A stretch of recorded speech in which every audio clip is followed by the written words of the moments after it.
ભુજ સ્થિત ડ્રગ્સ વિભાગે આંખ કાનના દવાના ટીપાના સેમ્પલ લેતા એક કંપનીની દવા રિજેક્ટ થઈ લોકોની આરોગ્ય સાથે ચેડા થઈ રહ્યાની ચર્ચા। કચ્છ જિલ્લામાં 500 દવાની દુકાનો રિટેલર ચલાવે છે અને 250 થી વધુ જથ્થાબંધ દવાની દુકાનોને લાયસન્સ અપાયા છે।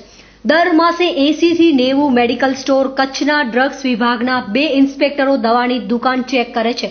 તાજેતરમાં રિસિપ્ટ ડી નામના આંખ અને કાનમાં નાખવાના ટીપા જે રૂડકી ઉત્તરાખંડની એમ ક્રોસ ફાર્મ કેમ વર્ક્સ દ્વારા આ દવા બનાવવામાં આવે છે તે આંખના ટીપામાં સિપ્રોફ્લોક્સિન તથા ડેક્સામિટાઝોન નામની દવા હોય છે।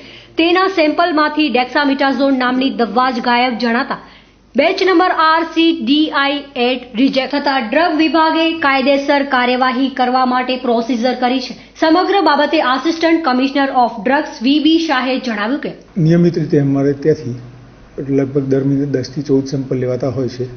એમાંથી છેલ્લા 1 વર્ષમાં લેવાયેલા સેમ્પલમાં એક પ્રોડક્ટ સ્પુડિયસ નીકળી ગઈ। સ્પુડિયસનો અર્થ એવો છે કે જે દવાનું કન્ટેન્ટ અંદર હોવું જોઈએ એ જોવા મળેલ નથી, જેના મેન્યુફેક્ચર્સ ઉત્તરાખંડના આવેલા છે।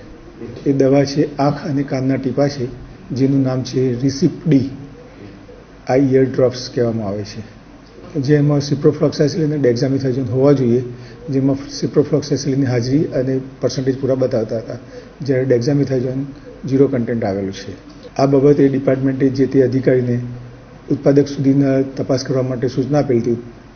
જે તે ડ્રગ ઇન્સ્પેક્ટરે જે તપાસ કરી લીધેલી છે ઉત્તરાખંડ જઈને ઉત્પાદકના ત્યાંથી, અને ચેનલ જે પ્રમાણે ખરીદી વેચાણ બિલ મળવા જોઈએ તે પ્રમાણે આવેલા છે।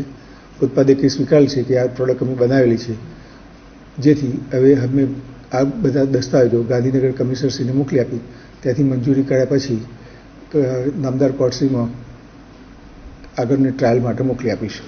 એ રીતે જોઈએ તો કચ્છ જિલ્લામાં વારંવાર સબસ્ટાન્ડર્ડ દવાઓ સામે બૂમ ઉઠે છે। તંત્ર હજુ વધુ સક્રિય થાય તો દર્દીઓને ફાયદો થશે।